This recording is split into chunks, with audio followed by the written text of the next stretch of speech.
Update on the truck. Probably saw the new machine I was trying to drag this motor out of the way with so I could close this garage door because the truck barely fits alone. So yesterday I was using the track tank to get the motor out of my way. I'll give you a little intro on that since it's right here in front of me. I'm just checking out this drop bearing and stuff. I didn't even look, but it looks kind of greasy, kind of rusty at the same time. He said he just put a new clutch in it, so I'm going to go with what's there. And the clutch did look good. It's got a dual clutch on it, or dual plate, it looks like. There's two of them in there, or one thick fucking one. I don't know. I've never done the diesel clutches, so I'm not 100% sure. Hopefully that's just grease. Yeah, those look good. I was checking the splines. But plan is to run this clutch unless somebody sees something bad about it.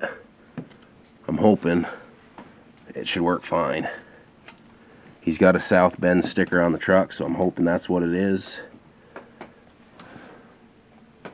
I left everything on the motor, damn near. Turbo, alternator, starter, power steering. And this is probably why it blew up right here. Where the fuck are we at? Yeah, down there. Boost cooler. And you can see where the connection rods, or whatever the fuck it is, went right through the side of the block. Right there, behind the ECU. Once I take that off, I'll be able to see better, but big old hole on the side of the motor.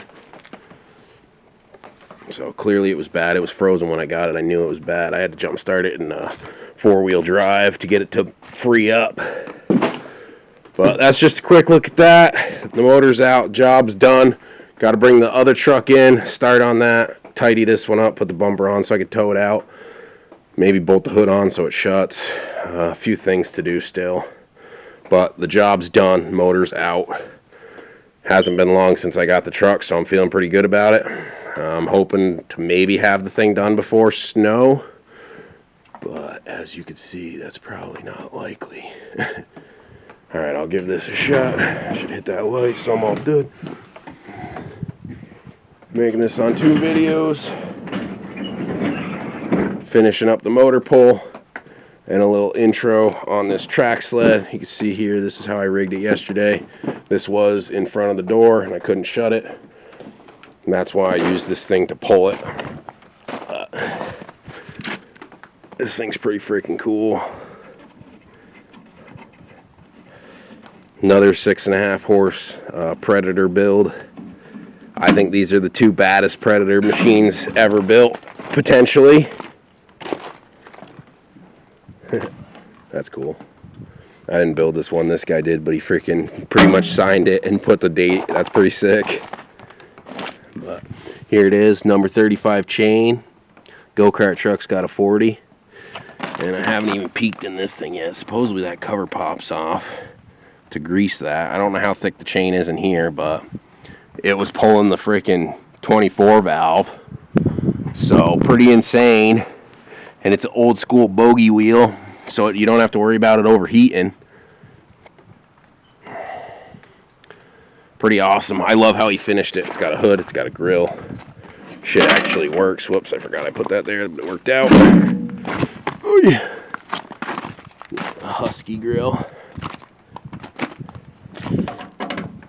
What's your vote, this one or the go-kart truck for the baddest Predator motor creation out?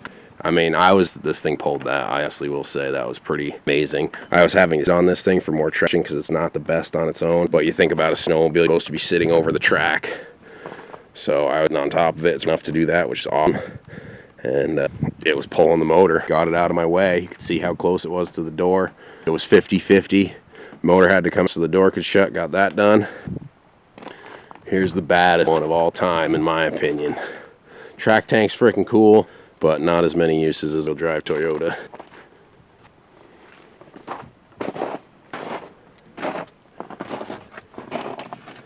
Predator motor. Custom. Extra horsepower.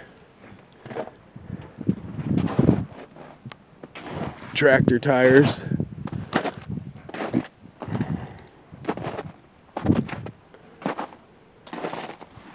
Pretty awesome. Definitely by far the best creation I've ever built. And this is my build. Unlike the track tank, somebody else did build that. I built one earlier, like 2 years ago, I believe. Might have been a short video on it, but I never finished it. I kind of rode it like a snowboard. I didn't put the handlebars and shit on it. But this is freaking sweet. Those cogs look pretty still. The dry wheels, it's a little dry rotted, but I haven't seen any crazy bad spots in it. So for anybody who was wondering what was going on with that short video clip of me pulling this thing, this is what it is right here. This little track sled. Pretty amazing. You know, they don't lie when they say 6.5 horsepower. There's 6.5 just pulling this motor. You gotta apply it right. You get traction on the ground. Same with go-kart. That thing pulls anything. Insane. Never stops. I started ending the frame with a tree, lifting the front tires before it slowed down pulling a tree. Stupid. This thing's so torquey it hops. Like, awesome. And it also has this clutch. I was gonna try to add one of these to the go-kart truck. Pretty sure that'll gear it down or up, depending which way you want to go. But that's a pretty sweet addition to this. That's why it's lower geared and it's got more torque. But, quick look, get you a better idea what was going on. And then once again, go-kart truck, it's just all stock transmission transfer case. All the gears work. It's just powered by the Predator motor. This handle sticks.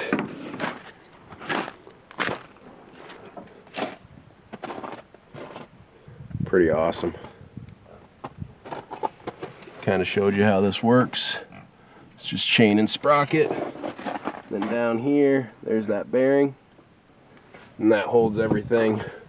And then the transmission mounts as well. They hold the transmission solid, so it just spins on that bearing and goes into the transmission. It's as simple as that. You're spinning the transmission, you're moving.